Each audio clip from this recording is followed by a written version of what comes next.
Agaseke k'amakuru mu karere ngapfunduriye muri Kongo Kinshasa. Fayulu utavuga n'ubutegetsi bwa Kongo Kinshasa yasabye Tshisekedi kwitondera amasezerano n'u Rwanda kuko ikintu gikomeye nk'iki adakwiye kugisinya atagejeje abaturage hagarariye inama. Perezida Paul Kagame na mugenzi we Tshisekedi wa Kongo Kinshasa byiteze ko bazahura na Donald Trump Leta z'Ubumwe za Amerika mu kuboza k'uyu mwaka mu nama izasiga bakiza umukono ku masezerano y'amahoro. Amakuru kuri avuga ko Washington ikomeje kutsa igitutu Kigali na Kinshasa mu rwego rw'ikiriherezo ku mwuka mubi umaze igihe hagati y'ibihugu byombi ndetse n'intambara Kinshasa imaze imyaka irindwi na M23. Ikinyamakuru Media Kongo Cheziko Fayulu yavuze ko amasezerano ya Kagame na Tshisekedi atagomba kubwira mbere ko yasinya Rwanda rugomba kubanza kubamenyeshwa hato perezida Azagurisha igihugu abanyekongo batabizi uko ibintu bireba usugire bw'igihugu bitajya bigirwa ubwiru. Uku gukanguka kwa Fayulu kuje nyuma y'ikiganiro cya perezida Kagame n'abanyamakuru b'imihanda yose yavugiyemo ko ari intambwe igaragara yatewe ku kugera ku masezerano hagati ya Kinshasa na Kigali. Iri jambo rya perezida Kagame ngo ryakanganyije abanyekongo bamwe bakeka ko yabara amasezerano atazungura abanyekongo akazungura abandi bantu batavuzwa amazina. Ikinyamakuru kirasubiramo ko intambara igice muri Kongo Kinshasa mu burasirazuba abo M23 yanganye n'ingabo za leta. Gusa abanyapolitiki nka Minisitiri Patrick Moya Katembe uvugira ubutegetsi bwa Kinshasa yasonze mu rya perezida Tshisekedi nawe yavuze ko igihe umutekano uzaba wagarutse muri Nord Kivu azajya gutura mu mujyi wa Goma. Ibi byanavuzwe kandi na Tshisekedi 2019 uko yavuze ko amahoro namara kuboneka azava Kinshasa akajya gutura i Goma. Nararanganije amaso ibinyamakuru byandikirwa muri Tanzania abanyamakuru bakiza amakaramu ku mpapuro barandika banditswe inteko ishinga amategeko y'Uburayi yemeje umwanzuro usaba ihagarikwa ry'inkunga yagenerwaga Tanzania. Uyu mwanzuro usaba ubumwe bw'Uburayi guhagarika inkunga y'amafaranga yatangwaga kuri leta ya Tanzania. Uyu mwanzuro usaba Uburayi guhagarika inkunga y'amafaranga yatangwaga kuri leta ya Tanzania wafashwe ushingiye ku bwicanyi bwakurikiye amatora no kwihoterwa uburenganzira bwa muntu byabaye hirya no hino muri icyo gihugu. Mu yindi myanzuro yafashwe abadepite b'inteko y'Uburayi basabye komisiyo guhagarika amafaranga yagenewe gahunda y'ibikorwa by'inteko y'Uburayi muri Tanzania uyu mwaka. Abagize inteko bamaganye icyo bise ikoreshwa ry'intambara z'umurengera n'amasasu mu guhangana n'abigaragambye mu matora yo mu kwezi kwa 10 uyu mwaka bivuga ko byahitanye abantu magana abandi bagakomereka. Perezida Samia Suluhu Hassan yatangaje ko yatsinze amatora n'amajwi 98% ariko barwanya ubutegetsi bw'ababyise guha inkwenene demokarasi. Inteko y'Uburayi irasaba ubuyobozi bwa Tanzania gufungura ibiganiro bya politiki n'abatavuga n'ubutegetsi, imiryango z'Leta z'abahagarariye abahohotewe mu rwego rwo gukemura ibibazo no gutegura andi matora anyuze mu mucyo. Abadepite kandi banenze ifungwa ry'abanyapolitiki mu buryo butanyuze mu mucyo. Abavuze kuri Tundurisu umuyobozi w'ishyaka ritavuga n'ubutegetsi uregwa icyaha cyo guhungabanya umutekano w'igihugu icyaha giteganya igihano cy'urupfu mu gihe cya Muhama. Basabye ubutegetsi bwa Tanzania kurekura uwo muyobozi ndetse agakurwaho n'igihano cy'urupfu mu gihugu. Banasabye ko hakorwa iperereza ryigenga kandi ritabogamye ku bwicanyi,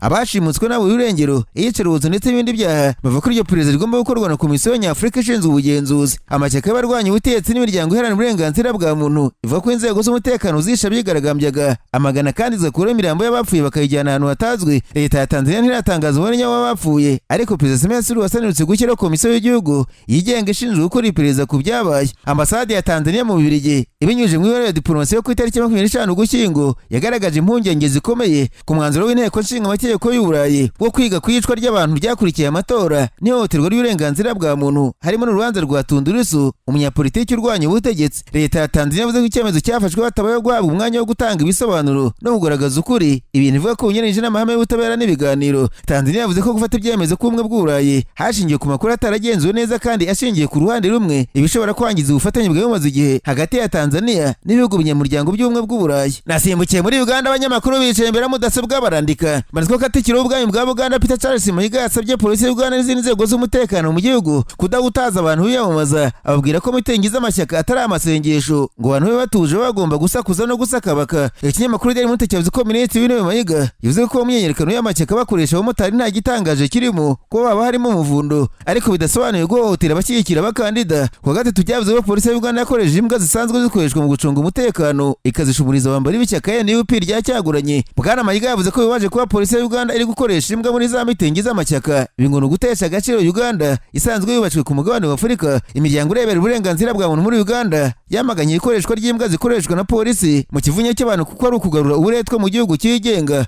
Imbwa zaherukaga gukoreshwa mu matora muri Uganda mu myaka 18 ishize. Iki gihe polisi bazicumurizaga abantu bose babaga bashagaye abakandida batavuga n'ubutegetsi cyane cyane abanyamakuru hamwe zarabarumaga abandi zikabaciraho imyambaro nk'uko byanagenze kubashyigikiye cyagoranye umwaka. Amatora ya perezida muri Uganda ategereje umwaka utaha mu kwezi kwa mbere aho perezida Museveni umaze imyaka 40 ku butegetsi nabwo azabahatana. Ku rundi ruhande General Mugisha Muntu uri muhatanira intebe ya perezida muri Uganda yavuze ko perezida Museveni atabasha kurwanya ruswa mu gihugu kuko ariyo ntwaro akoresha ngo gumana ubutegetsi. Uyoboza ari umusirikare ukomeye muri Uganda yavuze ko abanya-Uganda bakeneye impinduka zibaganisha imbere kandi ko Museveni batazishobora kuko zisaba kurwanya ruswa. Jeanne Mugisha Muntu avuga ko impamvu bigoye ko Museveni yagira impinduka zana mu kurwanya ruswa ari uko abamushyigikiye bose bamunzwe nayo kandi akaba nta kuntu yakwitandukanye nabo kubera ko ariyo bamuca. Agaseke k'amakuru mu karere gafunikire muri Kenya abanyamakuru bakoze ba muri no barandika banatwa umukandida w'ishyaka rya Perezida William Ruto Bwana Ronald Muthende yatsindiye intebe y'ubudepite y'akarere ka Mbere North kari karaje ishinga Perezida Ruto abashimangiye ko Rigati Gachagua wigiraga igikomerezwa mu karere ka Munzu Kenya arimo mvuga gusa mu bikorwa nta kirimo. Intsinzi y'umudepite ya Vice Perezida wa Kenya Bwana Kindiki Kiture ushimangiye ko Perezida Ruto akimara kwirukana Gachagua atamwibeshyeho. Icyakora umukandida wa Gachagua kuri uyu mwanya yabaye wa kabiri arushwa amajwi agera kuri 400 n'imisago.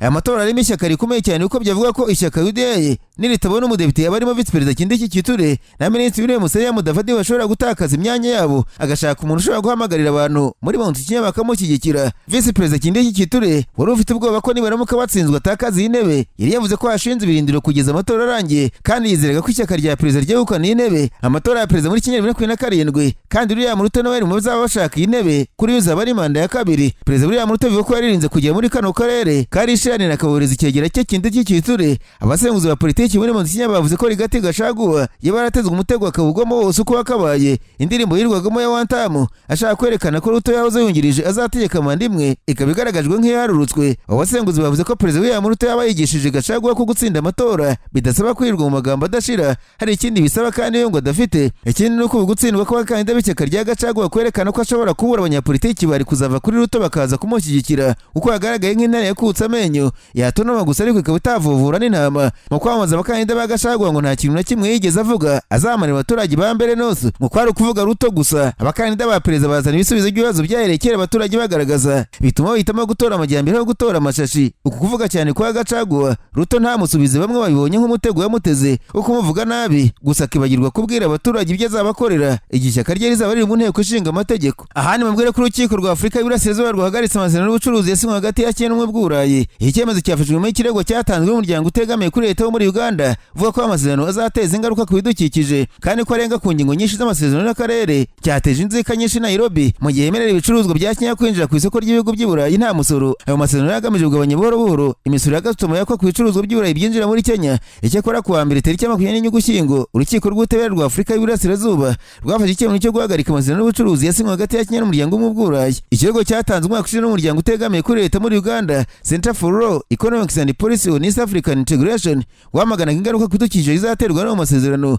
Umuryango ukomeza uvuga ko ayo masezerano kandi anyuranije n'ingingo nyinshi z'amasezerano y'akarere kubera ko ibihugu bimwe na bimwe bitigeze bigisha inama mbere yo gushyiraho umukono no kwemezwa na Nairobi. Hanyuma mu Burundi kuwa kane igisirikare cy'iki gihugu cyasohoye itangazo gisobanura gihagaze ku kibazo cy'ibibera mu Minembwe muri Kivu y'Amajyepfo gihakana kivuyemo ibirego bikwirakwiza ku nkoranyambaga ko cyakize mu bwigunge abaturage basivile b'abanyamurenge. Mu itangazo ryabwo ubuyobozi bukuru bw'ingabo bwemeza ko muri iki gihe nta basirikare b'ubundi mu gace ka Minembwe. Igisirikare kivuga ko gishaka gusubiza amagambo n'ibitekerezo bitandukanye birenga imikorere yacyo muri Kivu y'Amajyepfo aho imitwe y'ingabo z'ubundi igira uruhare mu kurwanya imitwe yitwaje intwaro. Mu gihe ingabo z'ubundi zihakana ko zifite ingabo mu Minembwe zanatunze urutoki ihuriro ry'imitwe yitwaje intwaro irimo Red Tabara, FNL Nzabamema, Twirwaneho, FC n'indi ishinja kwigarurira Minembwe no gufata bugwate abaturage b'abasivile. Nk'uko igisirikare cy'ubundi kibitangaza ngo iyo mitwe ikoresha abasivile nk'ingabo zo kwikingira mu gihe cyo bitero ku bindiro bya FARDC cyangwa n'ingabo zayo ubwayo zereye muri ako karere. Ingabo z'ubundi zizira ko abasivile bafashwe bugwate badatinyuka gutangaza ibyo bikorwa kubera gutinya kwicwa bunyamaswa. Igisirikare cy'ubundi cyakomoje ku mashusho yashyizwe ahagaragara na Rafiki Bora TV agaragaramo Metri Maniragabo nk'umuyobozi w'ishuri Minembwe. Nk'uko itangazo ry'ingabo z'ubundi ribivuga aya mashusho yerekana bihagije ko ryavuzwe haruguru ribana n'abaturage b'abasivile kandi rikerekana ubufatanye bwa hafi hagati y'umuntu wafashe amashusho n'abarwanyi bafatwa amashusho nta bwoba. Igisirikare cy'u Burundi cyanzuye ko nta tandukaniro riri hagati y'abasivile n'abarwanyi. Imisozi miremire ya Kivu y'Amajyepfo ikomeje kwaka mu turere turangwamo intambara muri Burasirazuba bwa Kongo irangwamo imitwe myinshi yitwaje intwaro hakaba hakomeje kugaragara umwuka mubi hagati y'abaturage. Muri urwo rwego bigoye cyane ko indorerezi zigenga zigenzura mu bwigenge amakuru aturuka muri iki gice avugwa n'impande zitandukanye. Reka mabwire kandi ko Perezida Donald Trump wa Leta Zunze Ubumwe za Amerika yatangaje ko Perezida wa Afurika y'Epfo Cyril Ramaphosa atazatumirwa mu nama G20 izabaye muri Florida umwaka utaha. Ibintu Ramaphosa yavuze ko bibabaje. Mu butumwa yashyize ku mbuga nkoranyambaga Trump yavuze ko Afurika y'Epfo yanze gushyikiriza ubuyobozi bwa G20 uhagarariye ambasade ya Amerika mu nama y'aba Johannesburg icyumweru gishize. Ati kubw'ibyo mu mabwiriza yanjye Afurika y'Epfo ntizahabwa ubutumire mu nama ya G20 umwaka utaha izabera mu mujyi ukomeye wa Miami, Florida umwaka utaha. abagize G20 ni ukuvuga uburyo ibihugu bifite ubukungu bukomeye ku isi ntibakeneye ubutumire ariko bashobora kubuzwa kwitabira inama binyuze mu gukumirwa binyuze mu kwimwa viza. Umuvugizi wa Perezida wa Afurika y'Epfo Vincent Magwenya yavuze ko ubu dukwiye kwemera kuri urwo rwo hejuru rw'ubuyobozi bwa politiki